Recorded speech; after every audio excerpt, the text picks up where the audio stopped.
एक 20 का लड़का अपने घर में सुसाइड कर लेता है और सुसाइड नोट में लिखता है कि मम्मी आप रोना मत, ऑनलाइन गेम में 30,000 डूब गए हैं, मैं इसलिए ऐसा कर रहा हूँ। एक और दूसरे शहर में 16 साल का लड़का है, वो सिर्फ इस वजह से सुसाइड कर लेता है क्योंकि उसकी मम्मी उससे स्मार्टफोन छीन लेती है और उसे लेकर के रख देती है। बच्चे को मोबाइल गेम की लत लगी हुई थी। ऐसी बहुत सारी खबरें आती है जो खबर सुनने वाले के लिए कोई नई बात नहीं है, लेकिन जिसके परिवार या उसके किसी फैमिली मेंबर के साथ ऐसा हो रहा है उससे एक बार पूछ कर देखिए उसको कितना बुरा लगता है, जिंदगी जीने का पूरा हौसला टूट जाता है। हमारे देश में करीब 996 मिलियन लोग स्मार्टफोन यूजर है 2023 में, जिसमें से देश 700 मिलियन यूजर 2023 में ब्रॉडबैंड किसी ना किसी तरह का गेम जरूर खेलते हैं। ऐसे में मैं खुद को रोक नहीं पा रहा हूं ये जाने की कोशिश करने से कि आखिर स्मार्टफोन के यूज से हमारे बच्चों पर कितना बुरा असर पड़ रहा है और क्या इस समस्या का कोई सलूशन है या नहीं। हर समस्या और समाधान की गहराई से जांच पड़ताल करने के बाद में ये टॉपिक आपके लिए लाया हूं, इसीलिए इसे आपको बिना स्किप किए पूरा सुना चाहिए। हो सकता है आप खुद मोबाइल एडिक्शन के शिकार हो रहे हो या हो सकता है कि आपके फैमिली में ऐसा कोई है जो स्मार्टफोन एडिक्शन का शिकार हो रहे हैं और आपके बच्चे भी हो सकते हैं और ये बात आपको पता भी नहीं होगा। आज हम हर उस टॉपिक को कवर करेंगे जिनकी हेल्प से हम ये जान सके कि कहीं हम स्मार्टफोन के प्रभाव में तो नहीं फंस गए। कितने लोगों के फैमिली में इतने बच्चे हैं जो बिना कार्टून देखे खाना नहीं खाते, वो तब तक कोई बात नहीं मानते जब तक उनके हाथ में स्मार्टफोन ना दे दो। ये बच्चों की बात नहीं है, बड़े भी कम नहीं है, कहीं पर ट्रेवल करते हैं तो उनकी सर नीचे ही रहती है। पास पड़ोस में कौन है, देश दुनिया में क्या चल रहा है, प्रकृति में क्या चल रहा है, सर्दी गर्मी बरसात क्या चल रहा है, कोई मतलब नहीं है, केवल अपने मोबाइल से मतलब है। WHO ने एक बच्चों को लेकर एक गाइडलाइन जारी की थी जिसमें बताया गया था कि उम्र के हिसाब से बच्चों को कितना टाइम मोबाइल स्क्रीन के सामने गुजारना चाहिए।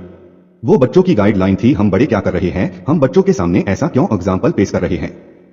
क्या हमारे सपने इतने हल्के हैं कि छोटी सी 4 से 6 इंच की जो स्क्रीन है उसके अंदर ही सिमटकर हम रह गए? यह एक ऐसी लत है ना जो बहुत सारे लोगों को चपेट में ले रही है, जिसका डायरेक्ट असर हमारे दिमाग पर पड़ता है। छोटे बच्चों को आप डरा धमका करके मोबाइल से दूर कर सकते हो, लेकिन असली प्रॉब्लम तब आती है जब इंसान समझदार हो और उसके बाद भी वह स्मार्टफोन के एडिक्शन में है। एक रिपोर्ट में आया था कि 70% से ज्यादा टीनएजर्स मोबाइल फोन एडिक्टेड है। रिपोर्ट में यह भी बताया गया कि 30% टीनएजर्स लोग ऐसे हैं जो नोटिफिकेशन को लेकर एडिक्टेड है। सोशल मीडिया पर कोई भी नोटिफिकेशन आता है तो उसको चेक करेंगे। करीब 78% लोग ऐसे हैं जो हर घंटे अपने डिवाइस को बिना मतलब के चेक करते हैं। ये जो चीज है ना वो नशे से भी खतरनाक है। मैं यहाँ पर नशे को अच्छा नहीं बता रहा हूँ, नशा कोई भी हो बुरा है। मानता हूं कि आज के टाइम में स्मार्टफोन जरूरी है, पढ़ाई उसी में होती है, ऑनलाइन क्लासेस उसी में लगती है, नॉलेज उसी से बढ़ता है, साथ में हमारी सिक्योरिटी भी बढ़ती है। कोई भी बच्चा कहीं भी जा रहा है, एग्जाम देने जा रहा है, कहीं पर भी जा रहा है तो मोबाइल जरूरी होता है, बात करना जरूरी होता है, लेकिन वो जरूरत कहीं जहर तो नहीं बन रही है। कितनी फैमिली में ऐसा होता है कि स्मार्टफोन को लेकर के लड़ाई होती है कि सारा दिन मोबाइल को लेकर के बैठा रहता है, कुछ काम नहीं करता। जहां पर फोन नहीं चलाना चाहिए, जहां पर सिचुएशन बोल रही है कि यार तुम्हें कुछ और काम करने की जरूरत है, वहां पर फोन यूज किए जा रहे हो। जैसे सोते टाइम अपने नींद से कॉम्प्रोमाइज कर लोगे, मोबाइल से कॉम्प्रोमाइज नहीं करोगे। भले ही कितने चिड़चिड़े हो जाओ, कितने डिप्रेशन आ जाए, कितने बेचैनी आ जाए, मोबाइल नहीं छूटने वाला। हो क्या रहा है यार? कोई काम कर रहे हो, कहीं कुछ सीख रहे हो, आपके बिजनेस को सपोर्ट मिल रहा है, मोबाइल से आपके लाइफ में कुछ इंपॉर्टेंट काम हो रहा है, कुछ क्वालिटी ऐड हो रही है, तो समझ में आता है ये क्या गेम खेले जा रहे हो यार? ये क्या मतलब सोशल मीडिया पर फोटो डाले जा रहे हो? अगर 10 से 15 लाइक कम मिल जाएंगे तो लाइफ में क्या हो जाएगा, कुछ घाटा हो जाएगा क्या? अधिकतर जो टीनएजर्स और जो बड़े लोग अपने स्मार्टफोन का यूज या तो गेम खेलने के लिए लेते हैं या फिर फालतू का वीडियो देखते रहेंगे, टाइम पास करते रहेंगे, चैटिंग करते रहेंगे। हमें सबसे पहले ये समझना है कि आखिर किसी भी वीडियो को इतना एडिक्टिव क्यों बनाया जाता है, क्योंकि जो गेम और वीडियो बना रहा है उनको बिजनेस करना है।